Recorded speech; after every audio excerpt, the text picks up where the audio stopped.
নমস্কার, আমি শেখর বি।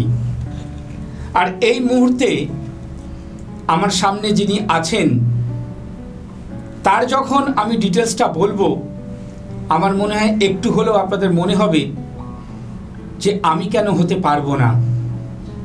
তাই আজ আমাদের যে প্রোগ্রামটা আপনাদের সামনে তুলে ধরছি সেটা হচ্ছে প্রতিভার খোঁজে। এসটিভি বাংলা প্রতি মুহূর্তে নতুন নতুন প্রতিভাদেরকে তুলে ধরার চেষ্টা করে। তার একটাই কারণ, আমাদের একটাই উদ্দেশ্য, স্বচ্ছ সমাজ গড়ে তোলা, সঠিক সমাজ গড়ে তোলা। আমরা যেখানে থাকব আর পারিপার্শ্বিক দিকটা নোংরাই থাকবে, সেটা কি ঠিক? আর তারই জন্য এসটিভি বাংলা। তো আজ আমরা সরাসরি চলে আসব যে আমরা প্রত্যেকের মধ্যেই দেখেছি কিছু না কিছু প্রতিভা আছে। সেই সুপ্ত প্রতিভাটাকে কেউ সঠিক জায়গায় ইউজ করতে পারে, আবার কেউ সেটাকে রাফ ইউজ করে। তাই আজ যার কথা বলবো সেই ম্যাডামের পরিচয়টা ম্যাডামের মুখ দিয়েই শুনে নিই। ম্যাডাম, আপনার পরিচয়টা যদি একটু বলেন। নমস্কার, আমি সেলিনা খাতুন, হাওড়া উলবেড়িয়া থেকে এসেছি। তো উনার জীবনী যদি আপনারা শোনেন, আমার মনে হয় না যে এটা শুনলে আপনার একটু হলেও যে আমি কেন পারবো না। আর তারই জন্য আমরা তুলে ধরতে এসেছি আজকের এই প্রতিভার খোঁজে অনুষ্ঠানে। এই ম্যাডামের অনেক ইতিহাস আছে। ইতিহাসটা কি সেটা আমরা জানব। আমরা এই মুহূর্তে প্রত্যেকে মোবাইল ইউজ করছি, আর যে মোবাইলটা ইউজ করছি সারাক্ষণ সেখানে গিয়ে আমরা শুধু নাচ গান আর ভালো দিকটাকে না দেখে আমরা খারাপ দিকটাকে তুলে ধরি। কিন্তু তারও যে ভালো দিক আছে, এই মোবাইলটা দিয়ে যে মানুষ পৃথিবী জয় করতে পারে, সেটাই কিন্তু আপনাদের সামনে আজ তুলে ধরবো। আচ্ছা ম্যাডাম, আপনি এই যে আপনার জীবনটা যে শুরু হয়েছিল সেটা কিভাবে? আমার গ্র্যাজুয়েশন কমপ্লিট হয়েছিল 2008 সালে। আমি রাজা ইনেল খান ওমেন্স কলেজের স্টুডেন্ট, কম্পিউটার সায়েন্সের। তো 2008 সালে আমার বাবা মারা যায়। তারপর থেকেই আমাদের ভীষণ একটা টানাপোড়েন শুরু হয়। একটা বছর তো ভীষণ কষ্ট ছিল। তারপরে আমি আর পড়াশোনা শেষ করতে পারিনি, ওখানেই স্টপ করতে হয়েছে ভাই বোনেদের পড়াশোনাটা আরও এগিয়ে নিয়ে যাওয়ার জন্য। কিন্তু আমার হাজব্যান্ড আমাকে ভীষণ সাপোর্ট করেছিল।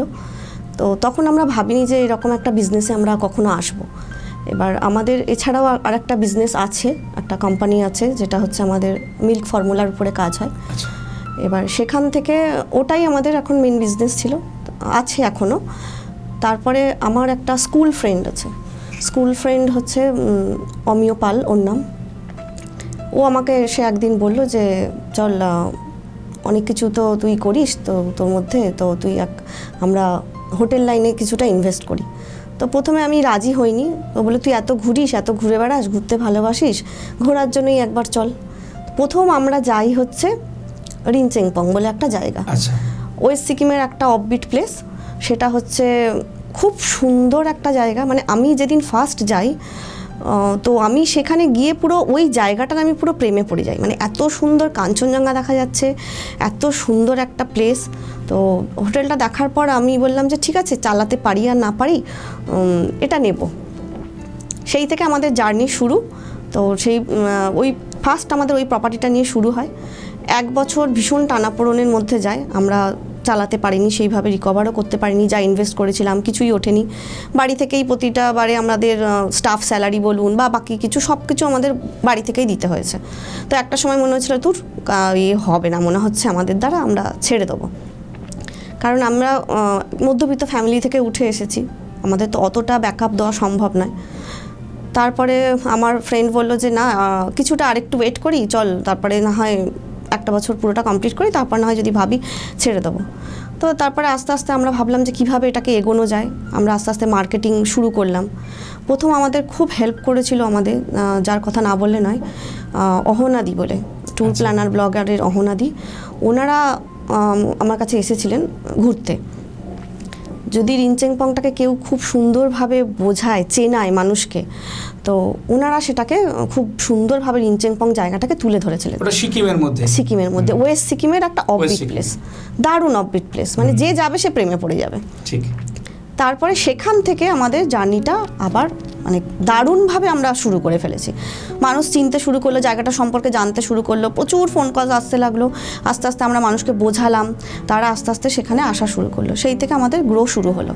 তারপর ওই একটা হোটেল থেকে আমরা আস্তে আস্তে ধীরে ধীরে আরও অনেক হোটেল নেওয়া শুরু করলাম। ধীরে ধীরে আমাদের পেলিংয়ে হলো। পেলিংয়ে আমাদের এখন 2খানা প্রপার্টি আছে। আর ব্লু হিলস আছে, মুন রিট্রিট আছে, একটা আপার পেলিংয়ে আছে, একটা চুম্বুম রোডে আছে। তারপরে আরও একটা অফবিট প্লেস আছে ওখান থেকে, হিপাতাল বলে, হিপাতাল ছায়াতাল। ওখানে আমাদের একটা রিসর্ট আছে যেটা হচ্ছে প্যানোরামা হিলটপ রিসর্ট। ওই প্লেসটাও একটা মায়াবী প্লেস, মানে আমার যতগুলো প্রপার্টি আছে ওটা আমার একটা one of the favourite place. আচ্ছা, এই যে প্রপার্টিগুলো সব কি আপনাদের নিজস্ব? হ্যাঁ, সব আমাদের নিজস্ব। আর বাকি তারপর ওখান থেকে আমরা গ্যাংটক নিলাম। তারপরে ওখান থেকে আস্তে আস্তে আমরা লামাহাটাতে একটা নিলাম, দার্জিলিংয়ের কাছে লামাহাটা আছে, ওখানে একটা নিয়ে শুরু করলাম। প্রপার দার্জিলিংয়ে গেলাম না, কারণ ওখানে দেখলাম অনেক সমস্যা, যেটা হচ্ছে আমার পক্ষে, আমাকে তো সংসারও সামলাতে হয় আবার এটাও দেখতে হয়, দুটোই, যেটা আমার পক্ষে খুব মানে টাফ হয়ে যেত। তো আমরা প্রথমে ভাবলাম যে না, অফবিট দিয়ে শুরু করি, তারপর আমরা মেনে যাব। তারপরে লামাহাটাতে নিলাম। তারপর ধীরে ধীরে এখন আমরা সিল্ক রুটে ঢুকেছি, যেটা হচ্ছে আপনার ওই জুলুক পদামচিন হয়ে আছে। মানে সবচেয়ে যদি কেউ মানুষ খুব কম খরচে বরফ দেখতে চায় তাহলে হচ্ছে এই পার্টটা হচ্ছে সবার জন্য সাধ্যের মধ্যে, জুলুক বা পদামচিনের সাথে, কারণ এখানে সব হোমস্টে আছে, হোটেল নয়। তো সেইটা আমরা, এটাতেও আমরা এখন এন্ট্রি করেছি। তো এই আমাদের জার্নি।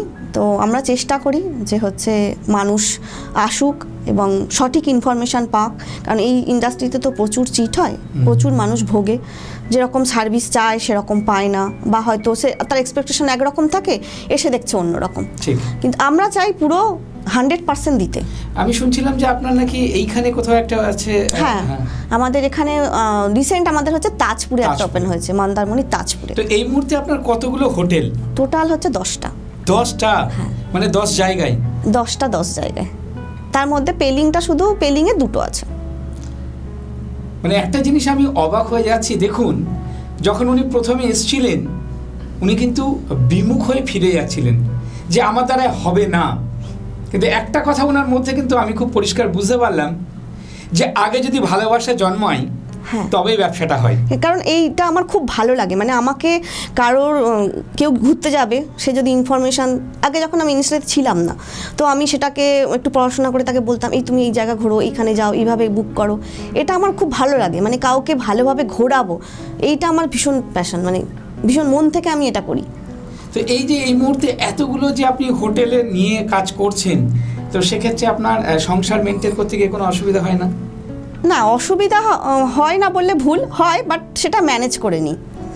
মানে যেতে হয় কি আপনাকে সবসময়? হ্যাঁ, সবসময় যেতে হয় না, আমি ধরুন 2 মাস 3 মাস ছাড়া, বা হয়তো কোনো সময় মাসেও হয়ে যায়, পরপর প্রত্যেক মাসেও যাওয়া হয়ে যায়। আচ্ছা, তো এই মুহূর্তে আপনার মোটামুটি কতজন স্টাফ আছে এই 10টা হোটেল নিয়ে? আমার হোটেল আর আমার যে আলাদা একটা মিল্ক ফলমনের বিজনেস আছে, সেইগুলো নিয়ে সব মিলিয়ে 50 থেকে 52টা স্টাফ আছে। আজকের পশ্চিমবঙ্গে যেখানে মানুষের কর্মসংস্থান নেই, যেখানে বেকারত্ব হয়ে ঘুরে বেড়াচ্ছে, যেখানে রাজনীতির পেছনে দৌড়ে দৌড়ে পুরো লাইফটা নষ্ট করছে, সেই জায়গায় দাঁড়িয়ে এই সেলিনা খাতুন আপনাদের সামনে 50টা মানুষের, 50টা পরিবারের কর্মসংস্থানের দিশা দেখাচ্ছে। তো এই ধরনের সেলিনা মার্কেটে অনেকেই আছে, হয়তো তাদেরকে আমরা খুঁজে পাচ্ছি না। আজকের এই বার্তাটা যারা পাবেন, আমার মনে হয় তারা আগামী দিনে আমাদের স্টুডিওতে আসতে হবে। তাদের কথোপকথন, তাদের মধ্যে যে ইচ্ছা, তাদের মধ্যে যে ভালোবাসা, তাদের মধ্যে যে প্রতিভা আছে, সেটাকে তুলে ধরার জন্যে। তো ম্যাডাম, আপনার এই যে হোটেলগুলো আছে, সেই হোটেলে যারা যায় কেমন ফিডব্যাক আসে? দারুণ, মানে ইভেন আজকেও একজন ফিডব্যাক দিয়ে আমাকে মেসেজ করেছে যে ম্যাডাম ভীষণ ভালো সার্ভিস, ভীষণ ভালো, আমরা অ্যাপ্রিসিয়েট হয়েছি আপনার পুরো ম্যানেজমেন্ট। আমাদের রিপিট গেস্ট প্রচুর, মানে ধরুন একজন এসেছেন, উনি যাওয়ার পর তার কলিগ, তার রেফারেন্স, মানে তার আত্মীয় স্বজন যারা আসে আমাকে রেফার করে। এটা আমার ভীষণ ভালো লাগে যখন কেউ নাম নিয়ে বলে এই সেলিনা দি আমাকে এই রকম করে ঘুরিয়েছে, এইরকম করে ঘুরিয়েছে। একজন গেস্ট এসেছিল, সে আমাকে পুরো অ্যাঞ্জেল বানিয়ে দিয়েছে, যে সেলিনা হচ্ছে একদম পুরো অ্যাঞ্জেলের মতো। এই যখন এই রিভিউগুলো শুনি তখন মনে হয় যে না, আমি একটা কাজ করেছি কারোর জন্য। একটা ম্যাডাম, অনেকেই হয়তো জানতে ইচ্ছা প্রকাশ করবে যে এই যে আপনার এত মেয়েদের জন্য অনেক ইন্ডাস্ট্রি আছে, দেখুন কেউ এখন কেক মেকিং করছে, কেউ এখন মেকআপে চলে যাচ্ছে, কেউ মার্কেটিংয়ে ঢুকে যাচ্ছে, কিন্তু আপনি এই হোটেল ইন্ডাস্ট্রিটাকে কেন চুজ করলেন? হোটেল ইন্ডাস্ট্রিটা প্রথমে নিজে থেকে চুজ করিনি, ওই যে আমি বললাম আমার স্কুল ফ্রেন্ড ও প্রথমে আমাকে জোর করে ইন্ডাস্ট্রিতে ঢুকিয়েছে, তারপরে আমার এই ইন্ডাস্ট্রির প্রতি একটা ভালোবাসা জন্মে গেছে। মানে আপনার একটা ইচ্ছা যে একটু পরিষেবা ব্যাপারটা। হ্যাঁ হ্যাঁ, আমাকে অনেকে বলে তোর এত টাকার কি দরকার, এত কেন পড়ছিস, আর এনাফ, এখানেই স্টপ করা। আমি বললাম যে টাকাটা ফ্যাক্টর নয়, টাকা তো আমি যা আছে আমি এমনি করে, মানে আমার যা চাহিদা সেটা পূরণ হয়ে যাবে, বাট এই যে আমি আরও কিছু মানুষকে কাজ দিতে পারছি, আমার দ্বারা কিছু মানুষ উপকার হচ্ছে, এটাই হচ্ছে আমার ভীষণ ভালো লাগার জায়গা। আমি চাই এখন 50 জন কাজ করছে, আরও যেন কাজ করে। Telefilm, serial, video album, short film, ad film করছেন এমন ডিরেক্টরদের জন্য দারুণ সুযোগ করে দিচ্ছে এসটিভি বাংলা টিভি চ্যানেল। আজই সত্তর যোগাযোগ করুন 9073873391 এই নাম্বারে। বেকার হয়ে বসে আছেন, সম্মানযোগ্য কাজ খুঁজছেন? হ্যাঁ, মিডিয়া প্রফেশন এসটিভি বাংলা মাত্র 3 মাসেই আপনাকে রিপোর্টার, অ্যাঙ্কার ও ক্যামেরার কাজ প্র্যাকটিক্যালভাবে শিখিয়ে সরাসরি কর্মসংস্থানের সুযোগ করে দিচ্ছে। বয়স 18 থেকে 50। আজই যোগাযোগ করুন 6289884890 এই নাম্বারে। আচ্ছা, এই যে ম্যাডাম আপনার যে হোটেলগুলো আছে সেখানে একটা মানুষ যদি যোগাযোগ করে তাহলে কি কি পরিষেবা পেতে পারে? একজন যোগাযোগ করে আমরা প্রথমে তাকে জিজ্ঞাসা করি যে আপনার কত তারিখ থেকে কত তারিখের মধ্যে ট্যুর আছে। হয়তো সে আমার একটা হোটেল বুক করার জন্য এসেছে, একটা ইনফরমেশন নেওয়ার জন্য। তারপরে বললো, জিজ্ঞাসা করে যে ম্যাডাম আপনার আরও কোথাও আছে বা আপনি গাড়ির ব্যবস্থা করে দিতে পারবেন? তবে আমরা পুরো দায়িত্ব নিয়ে, মানে আপনি ধরুন এনজিপি আসলেন, এনজিপি টু পুরো এনজিপি পর্যন্ত পুরো রেসপন্সিবল আমরা নিয়ে নিই যদি উনি মনে করেন। কেউ কেউ আবার শুধু হোটেল বুক করে, তারা বাকিটা তারা নিজের মতো করে নেয়। আমরা পারমিটও করে দিই, আমাদের যেমন সিকিমে করতে লাগে, যেমন নর্থ সিকিমে করতে লাগে, আপনার ইস্ট সিকিমে পারমিট করতে লাগে, সাউথ আর ওয়েস্টে লাগে না, বাট ওগুলোতে সেগুলো আমরা সমস্ত কিছু করে দিই। মানে গেস্টের কোনো কিছু তার আর মানে টেনশনই থাকবে না। আপনি এনজিপিতে আসুন, আমাদের সঙ্গে যোগাযোগ করুন, আমরা পুরোটাই ব্যবস্থা করে দিই। এই যে আপনি একটা কলকাতা হাওড়ার একটা মহিলা, আপনি এই যে বাইরে বাইরে যাচ্ছেন, আপনার কোনো ভয় লাগে না?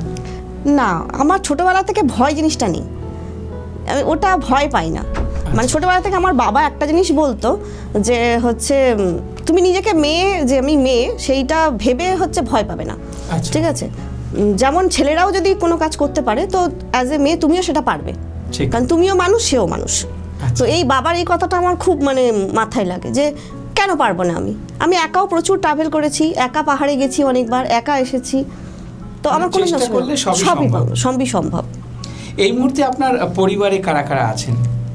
পরিবারে শ্বশুর শাশুড়ি আচ্ছা আছে, বাবা তো মারা গেছেন, মা আছেন, আর হচ্ছে বাবা ভাই আছে, একটা ভাই, দুটো ভাই, এক ভাই মারা গেছে। আর আমার বাড়িতে আমার হাজব্যান্ড, আমি আর আমার দুটো বাচ্চা থাকি।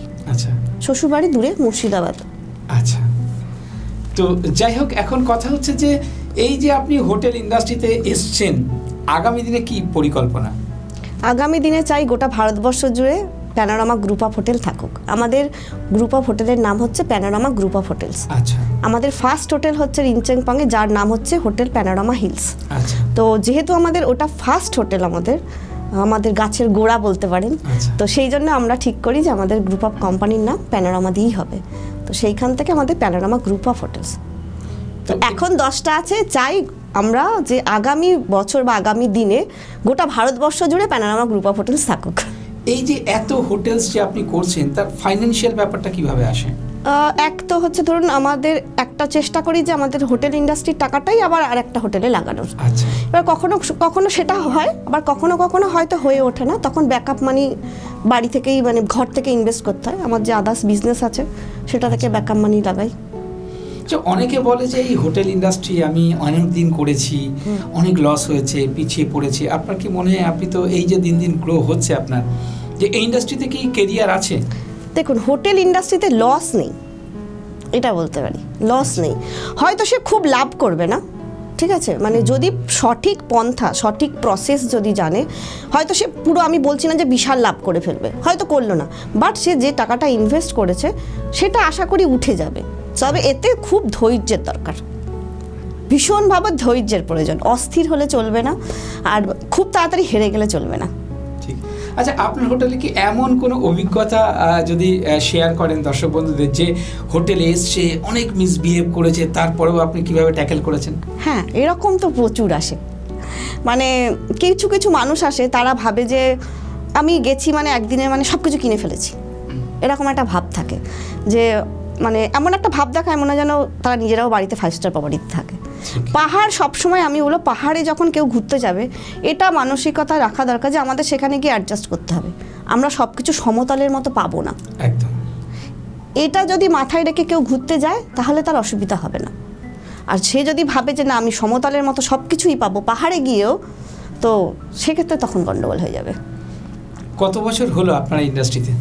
বেশি দিনের নয়, আমাদের এই 2.5 থেকে 3 বছর। 3 বছর। এবার আমার দুটো প্রশ্ন। প্রথম প্রশ্ন হচ্ছে, যারা হোটেল ইন্ডাস্ট্রিতে আছেন, যারা হোটেল নিয়ে ব্যবসা করছেন, তাদের উদ্দেশ্যে, তাদের এই হোটেল ইন্ডাস্ট্রিতে ডেভেলপ করতে গেলে কি করলে মনে হয় আরও বেশি এগিয়ে যেতে পারে?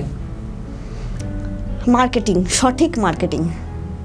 আর হচ্ছে মার্কেটিং তো হলো, মার্কেটিং করার পর যে গেস্টটা আসবে আপনার কাছে, তাকে 100 আউট অফ 100 সার্ভিস দেওয়া। ঠিক। এটা কিন্তু অবশ্যই অবশ্যই প্রয়োজন। তবে না হলে ওই একটা গেস্ট আপনার আসবে, আর কিন্তু সে ব্যাকে কাউকে রেফারেন্স দেবে না। এখন তো রিভিউ যুগ হয়ে গেছে, কিছু হলেই হচ্ছে আমরা তুলে নিই, নেগেটিভটাকে আগে ধরে দিই। তো চেষ্টা করতে হবে যে স্টাফ আমাদের কাজ করছে তাদেরকে বোঝানো যে তোমরা বেস্ট দাও। ঠিক। যতই গেস্ট এসে বাজে বিহেভ করুক, যাই করুক, তোমার খারাপ লাগছে, বাট তুমি সবসময় বেস্ট দেওয়ার চেষ্টা করো। তুমি যখন কন্ট্রোল করতে পারবে না, আমি গেস্ট যখন স্টাফদের বলি যে তোমার খারাপ লাগছে, তুমি মানছি তোমার দোষ নেই, তাও তোমাকে হচ্ছে গেস্ট এসে বাজে বিহেভ করছে, করে, অনেকেই করে। তো তুমি যখন হ্যান্ডেল করতে পারবে না, তুমি ছেড়ে দাও, তুমি ওভার দ্য ফোন আমাকে দিয়ে দাও, বাট তুমি কোনো মিসবিহেভ করবে না। ঠিক। আমার সেকেন্ড প্রশ্ন সেটা হচ্ছে যে, এটা তো গেল যারা হোটেল ইন্ডাস্ট্রিতে আছে তাদের জন্য, আর যারা, আপনি একটা কথা বলছিলেন, যারা বেড়াতে আসে তাদেরকে কি ধরনের বিহেভ করা উচিত বলে আপনি মনে করেন? যারা আমি হোটেলে এসেছি মানে আমি পুরো টোটাল বিশাল কিছু হয়ে গেলাম, এই ব্যাপারে কি বলবেন? কিছু মানুষ আছে যারা খুব বোঝে, ঠিক আছে, তো তাদেরকে বোঝাতে হয় না। কিছু মানুষ আছে একদম অবুঝ, কিছুই বুঝতে চান না। যেমন পাহাড়ে কি আপনার মনে হয় যে আপনি 9:30 থেকে 10টার মধ্যে আপনার ঘুমিয়ে পড়াটা উচিত, ঠিক, কিন্তু কিছু মানুষ আছে না, তারা 11টা, 11:30, 12টা অবধি পার্টি করবে, এই করবে। যেটা কি হয়, হয়তো আদার্স পরিপার্শ্বিক যারা আছে তারা অভ্যস্ত নয়, আমরা বারণ করতে গেলেও শোনে না, তখন হয়তো সেটা আমরা বাজে হয়ে যাই। তো এইগুলো মানে অনেকটা সাফার করতে হয়। কিছু মানুষ আছে আবার ধরুন মানে এসে এমন কিছু আবদার করে যেটা আমাদের মেটানো পসিবল হয়ে ওঠে না। তো সেইগুলো আমরা বলবো যে আপনারা ঘুরতে আসুন অবশ্যই, এসে হচ্ছে, আর কিছু বাঙালি আছে যারা এসে ভীষণ নোংরা করে। পাহাড় খুব পরিষ্কার পরিচ্ছন্ন জায়গা, আপনারা আসুন, এসে পাহাড়কে পরিষ্কার পরিচ্ছন্ন রাখুন, একটু অ্যাডজাস্ট করুন সব কিছুতে, আর নেচারটাকে এনজয় করুন। আপনি পাহাড়ে এসছেন নেচার দেখতে, নেচারটাকে এনজয় করুন।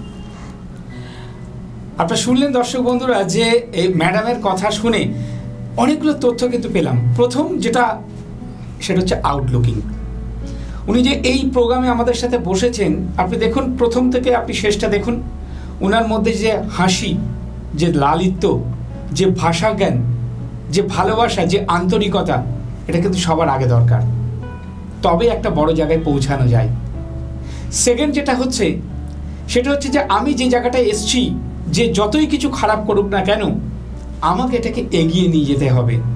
ওনার বক্তব্যে সেটাই পাওয়া গেল যে আগামী দিনে উনি সারা ভারতবর্ষ জুড়ে এই প্যানোরামা প্রপার্টিটাকে এগিয়ে নিয়ে যেতে চাইছেন। ম্যাডাম, আরেকটা প্রশ্ন, আপনি সেলিনা খাতুন, আপনার মতন সবাই হতে পারছে না। এই জায়গায় দাঁড়িয়ে যারা আজকের দিনে যেটা দরকার, একাগ্রতা, চিন্তা ভাবনা, সেই জায়গাটাকে দূরে ফেলে মোবাইল নিয়ে আসক্ত হচ্ছে, এই সময়টায় কি করলে মনে হয় অ্যাজ এ আমি সেলিনা হতে পারি? এখন হচ্ছে যেটা হচ্ছে, অনেকে রিলস দেখে সারাদিন হয়তো রিলস দেখে যাচ্ছে। কাজের মোটিভেশন অনেক মানুষের মধ্যে এখন আস্তে আস্তে হারিয়ে যাচ্ছে, কারণ ধৈর্য নেই, আমাদের মধ্যে ধৈর্য নেই। আর এখন অনেক মেয়েরা আছে আমাদের মতো এই ইন্ডাস্ট্রিতেই, যারা হচ্ছে ট্রাভেল এজেন্ট হিসাবে বা ট্রাভেল ইনফর্মার হিসাবে কাজ করছেন। অনেক মহিলা আছে যারা আমার সঙ্গেও আছে, 3-4 জন যারা কাজ করে এবং খুব ভালো গেস্ট তারা মানে আমাদেরকে পাঠায়। তো চাইলে সবাই পারবে। অনেকে আবার এখন ছোট ছোট একটা হোমস্টে নিয়ে শুরু করছে। তো আমার মনে হয় না যে না পারার মতো কিছু নেই, সাহস নিয়ে প্রথমে এগোতে হবে। প্রথমে স্মল ইনভেস্টমেন্ট করুন, প্রথমে ছোট্ট একটা মানে বেশি বড় নয়, ছোট 3-4টে রুমের হোমস্টে নিয়ে শুরু করুন, তারপরে ধীরে ধীরে আস্তে আস্তে এগোন। তো আর হচ্ছে এই কাজটাতে সময় দিতে হবে, প্রচণ্ড পরিমাণে সময় দিতে হবে। একটা গেস্ট আপনাকে 45 মিনিটস 1 ঘন্টা পর্যন্ত তাদের সঙ্গে কথা বলে তাকে বুঝিয়ে তারপরে কিন্তু সেই গেস্টটা রাজি হয় আসার জন্য। এই নয় যে একটা গেস্ট ফোন করলো মানে আমি বললাম মানে সেই গেস্টটা বুকিং উঠে গেল, এটা কিন্তু হয় না। এরকমও গেস্ট আছে যাতে সারাদিনে হয়তো সে 3-4 জিনিসটাকে ইনকোয়ারি করেছে, 40 মিনিট 45 মিনিট ধরে কথা বলেছে, তারপরেও কিন্তু বুকিং আসেনি, মানে উনি বুকিং করেননি। আবার এরকমও হয়েছে কোনো গেস্ট কোনো কিছু বলার দরকার হয়নি, ইনফরমেশান পেয়েছেন, বুকিং করেছেন। তো অনেকে আছে অনেক কিছু জানতে চায়, আমি এই গেলে কি হবে, ওই গেলে কি হবে, এখানে গেলে কি হবে, সেইগুলো আমাদেরকে খুব ধৈর্য সহকারে বলতে হয়। অনেকে এখন আবার কি করে, গুগল দেখে অনেক কিছু হয়তো সে সার্চ করে জায়গার নামগুলো বলে দিল, আমি এই জায়গায় ম্যাডাম ঘুরবো, বাট সেটা পসিবল নয়। সেইগুলো আমাদেরকে তাদেরকে ধৈর্য নিয়ে বোঝাতে হয় যে কেন পসিবল নয়, না হলে মানুষ বোঝে যে আমি হয়তো ঘোরাতে চাইছি না, সেই জন্যই হয়তো হচ্ছে না। সেই কাজগুলো খুব ধৈর্য নিয়ে করতে হবে। আমার হচ্ছে, আর এখন মানুষ সবচেয়ে বড় কথা হচ্ছে একটুতে ডিপ্রেশনে চলে যাচ্ছে, একদম, যেটা আমার ক্ষেত্রেও হয়েছিল। আমারও প্যারালাইসিস হয়ে গেছিলো, 1 বছর আমি প্যারালাইসিস ছিলাম। আচ্ছা। তো তারপরে আমি আস্তে আস্তে ওভারকাম করেছি। তো এখন হচ্ছে যেটা যাই পারে হয়ে যাক, পরিপাশে কি নিজেকে ভালোবাসতে হবে, আর হচ্ছে কোনো কাজের মধ্যে নিজেকে যুক্ত রাখতে হবে। ঠিক, একাকিত্বে ভুগলে চলবে না। সেটা যে কোনো মানে মানুষের পছন্দের কাজ অনেক কিছু হতে পারে, যেটা আপনার পছন্দের কাজ সেটা করুন। আর এই ইন্ডাস্ট্রিতে আসতে হলে ধৈর্য আর ভালোবাসা, এই দুটো হচ্ছে মেন দরকার। তার সাথে মজাটা কি আছে এর মধ্যে? এর মধ্যে ভীষণ মজা আছে। মানে আপনার এত মানুষের সঙ্গে আপনি প্রত্যেক দিন ধরে আপনি নতুন নতুন মানুষের সঙ্গে পরিচিত হচ্ছেন, ঠিক, নতুন মানুষ, নতুন গল্প, নতুন রকমের অভিজ্ঞতা। এখান থেকে আরো অনেক কিছু ব্যবসা বেরিয়ে আসতে পারে নাকি? হ্যাঁ, এখান থেকে আরো অনেক কিছু ব্যবসা বের করতে পারেন, অসুবিধা নেই। ধরুন আপনি এখানে ট্যুর করাতে করাতে আপনি ইন্টারন্যাশনাল ট্যুরও করাতে পারেন, ঠিক আছে, কারণ আপনাকে মানুষ চিনছে, আপনাকে ভরসা করছে। এখন যেমন আমার এন্টায়ার সিকিমে হোটেল পুরো, কিন্তু এখন কিছু মানুষ আমাদের কাছে এতটাই সার্ভিস ভালো পেয়েছে, ওনারা কোথাও গেলে আমাকে ফোন করে, দিদি আপনার অমুক জায়গায় হোটেল আছে, অমুক জায়গায় নেই, আমাকে একটুখানি গাইড করে দিন। ঠিক। তো আপনারা শুনলেন যে এই ধরনের মানুষ যে সারা ভারতবর্ষে ছড়িয়ে আছে, তার খোঁজ করছে এসটিভি বাংলা। তাই আজ এই ধরনের প্রতিভা যাদের মধ্যে আছে আমরা টেনে তুলব আপনাদের সামনে। আমরা এতটুকু হলেও চেষ্টা করব একটা স্বচ্ছ সমাজ গড়ার জন্যে।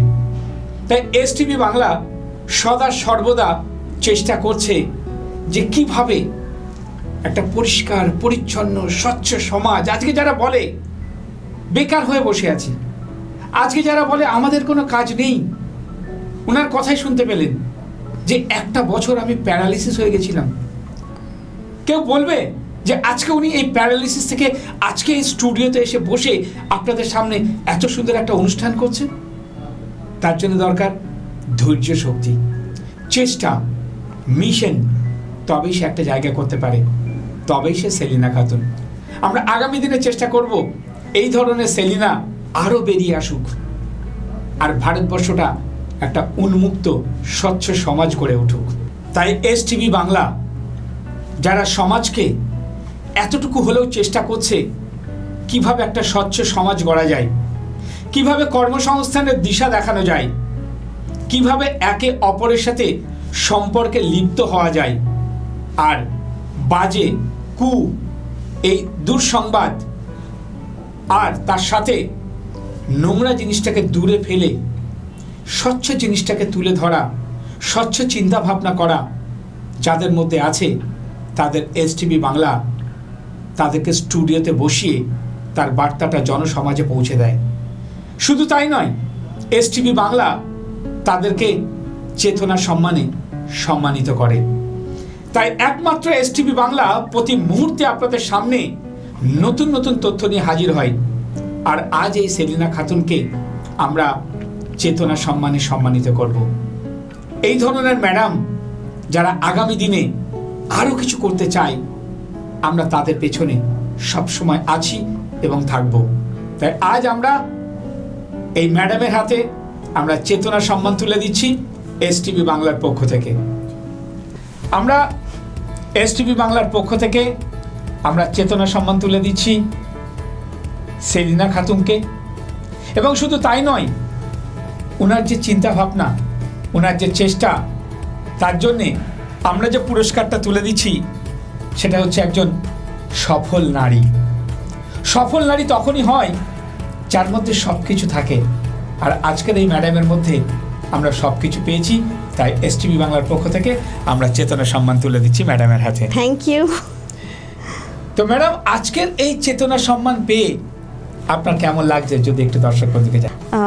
এটা পেয়ে আমি ভীষণ আনন্দিত যে আপনাদের তরফ থেকে এই যে আমাকে একটা সম্মান দেওয়া হয়েছে, এটা আমি মানে কোনোদিনও আশা করিনি যে এরকম জায়গায় এসে এরকম একটা সম্মান পাবো। Thank you এসটিভিকে।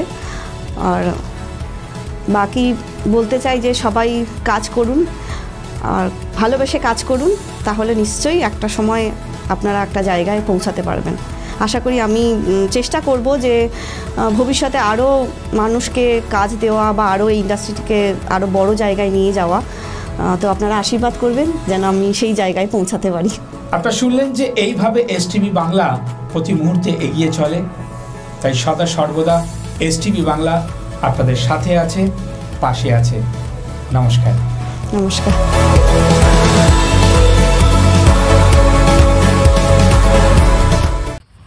নিবেদন করছে এসটিভি বাংলা, সঠিক কথা সহজে বলা।